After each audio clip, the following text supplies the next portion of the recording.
Bismillahirrahmanirrahim.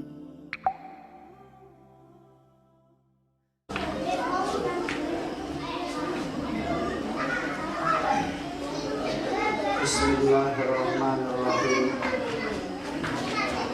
Assalamualaikum warahmatullahi wabarakatuh.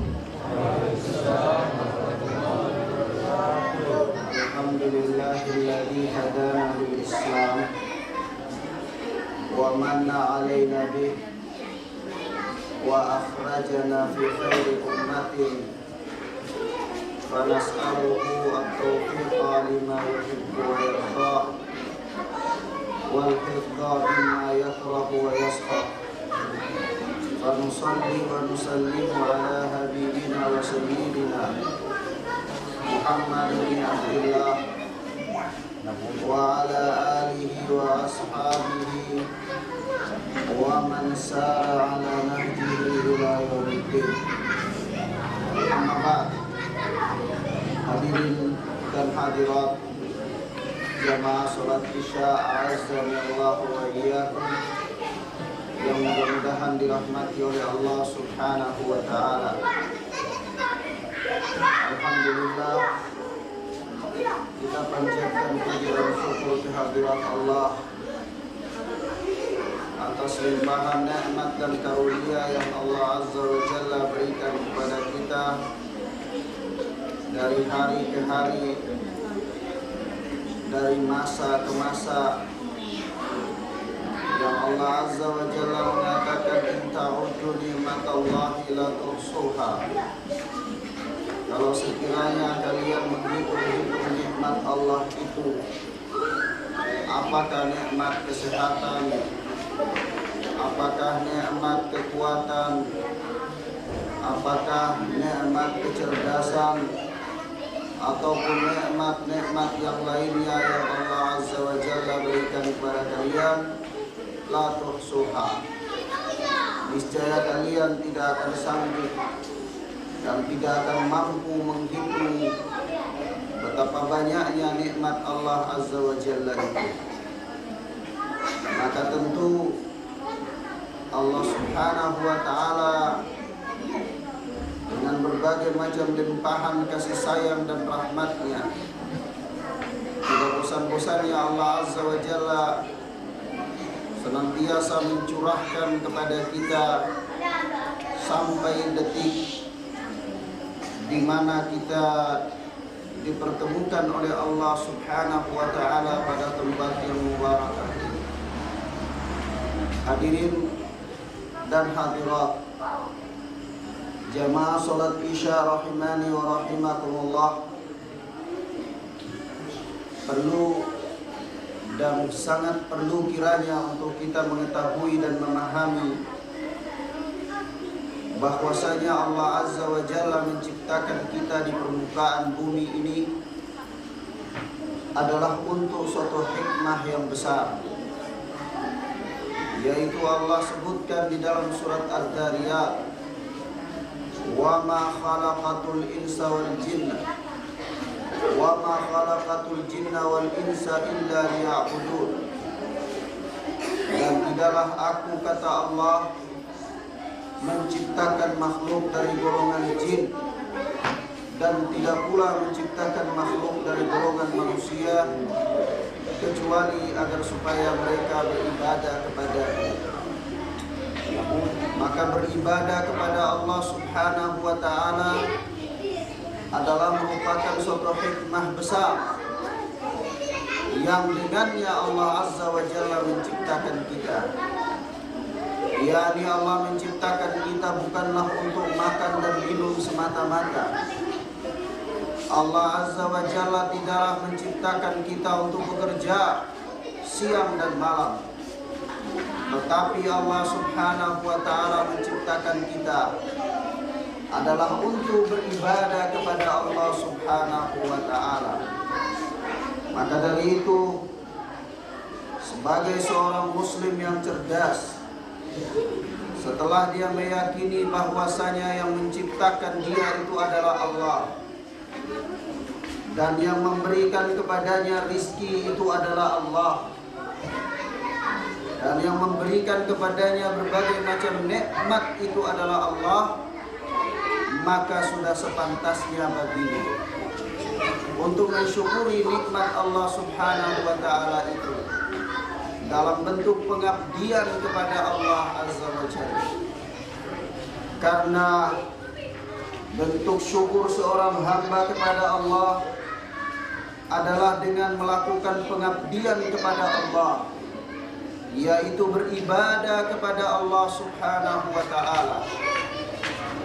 Maka hadirin dan hadirat yang mudah-mudahan dimuliakan oleh Allah Subhanahu wa Ta'ala, betapa banyak ayat-ayat Allah di dalam Al-Quran yang menerangkan kepada kita tentang hakikat kehidupan dunia ini,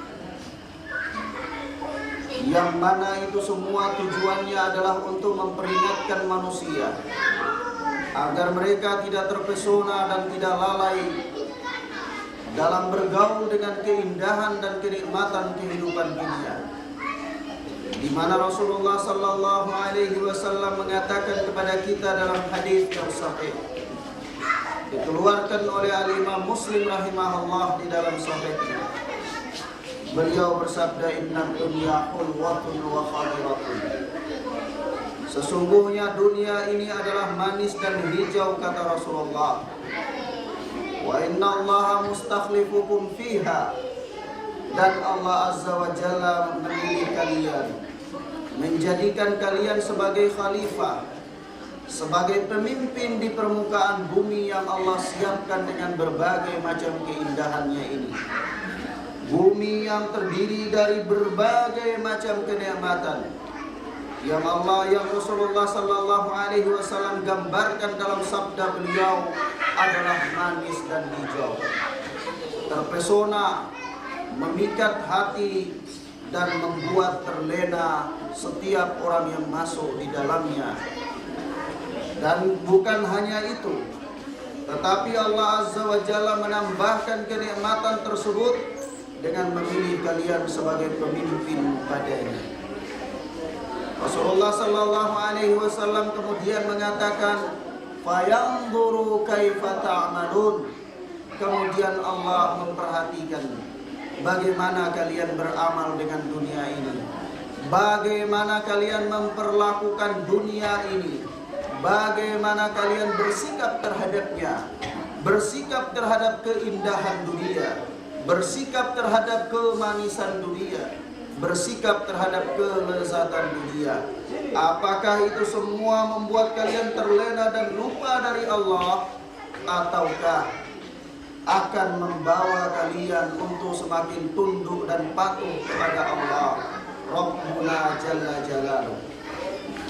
Hadirin dan hadirat, oleh sebab itulah Rasulullah diturunkan wahyu oleh Allah Subhanahu wa Ta'ala, yang mana Allah menggambarkan kehidupan dunia ini kepada beliau sallallahu alaihi wasallam, dan tentu kepada kita semuanya, yaitu Allah Subhanahu wa Ta'ala berfirman, "Wadrib lahum mathalal hayatid dunya kama in anzalnahu minas sama'i fakhtalata bihi nabatul ardh fa asbaha hashiman tadruhu riyah wa kana Allahu ala kulli syai'in muqtadira."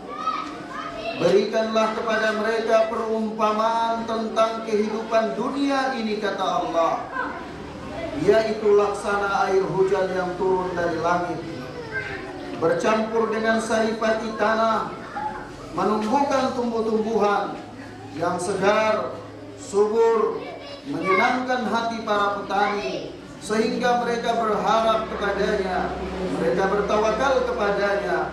Akan tetapi Allah mengatakan, fa asbaha hashiman tadruhur riyah, maka pada suatu waktu pagi datanglah tiba-tiba angin yang kencang, meniup dan menerpa tanaman dan tumbuh-tumbuhan mereka yang siap panen itu. Angin tersebut menghancurkan tanaman-tanaman tersebut, sehingga mereka gagal panen. Pupuslah harapan dan tawakal mereka terhadap benda-benda tersebut. Wa kana Allahu ala kulli syai'in muqtadira, dan Allah Azza wa Jalla adalah maha menentukan segala sesuatu. Hadirin dan hadirat, ayat yang mulia ini memberikan pengertian kepada kita bahwa di dalam kehidupan dunia ini tidak ada satu tempat pun dan tidak ada satu sudut pun ataupun tidak ada sesuatu pun dari jenis-jenis apapun dalam kehidupan dunia ini. Apakah itu pekerjaan seseorang, apakah itu adalah pangkat seseorang, apakah itu adalah jabatannya, atau tempat-tempat usahanya, maupun pertanian-pertanian dan perkebunan-perkebunannya, semua itu tidaklah dapat dijadikan harapan atau tempat bersandar secara mutlak. Karena mudah saja bagi Allah untuk menghancurkan semua itu, walaupun dalam hitungan yang tidak sampai 1 detik sekalipun. Maka dari itu, karena benda-benda ini adalah benda-benda yang mudah dihancurkan oleh Allah, tidak pantas dan tidak layak seseorang bersandar kepadanya, seseorang menggantungkan hidupnya kepadanya, seseorang bertawakal kepadanya. Akan tetapi hendaklah dia bertawakal kepada Allah. Allah yang maha memberikan rizki, Allah yang maha menghidupkan manusia. Sehingga Rasulullah Sallallahu Alaihi Wasallam mengabarkan kepada kita dalam hadis, kata beliau, inna aqwamun yadkhulul jannata wa afidatum ka'afidati thair. Sesungguhnya akan ada satu kaum dari kalian yang mereka akan masuk surga dalam keadaan hati mereka itu seperti hati burung, kata Rasulullah. Rasulullah menggambarkan ada orang-orang di antara umat ini yang mereka masuk jannah dalam kondisi hati mereka sebagaimana hati burung. Kenapa Rasulullah Sallallahu Alaihi Wasallam mengatakan hati mereka sebagaimana hati burung? Karena mereka bersandar dan bertawakal dengan tawakal yang benar, sebagaimana sandaran dan tawakalnya burung kepada Allah Rabbuna Jalla Jalaluhu. Di dalam hadis yang lain, Rasulullah Sallallahu Alaihi Wasallam menceritakan kepada kita tentang tawakalnya burung, dan ini menjadi ibrah, menjadi pelajaran bagi kita agar kita menjadikannya sebagai patokan ketika kita menjadikan sesuatu sebagai sandaran hidup kita. Rasulullah Sallallahu Alaihi Wasallam mengatakan, "Lau tatawakkalu haqqa tawakkuli." Kalau sekiranya kalian itu bertawakal kepada Allah Subhanahu wa taala dengan tawakal yang benar, niscaya la razaqakumullahu kama yarzuqut tayra. Allah Subhanahu wa taala akan memberikan rizki kepada kalian sebagaimana Allah memberikan rizki kepada burung, yaitu tabdu bitanan wa taruhu, tabdu bitanan wa taruhu, tabdu khisaman wa taruhu bitanan. Yaitu burung tersebut dia terbang pergi di waktu pagi dalam keadaan lapar.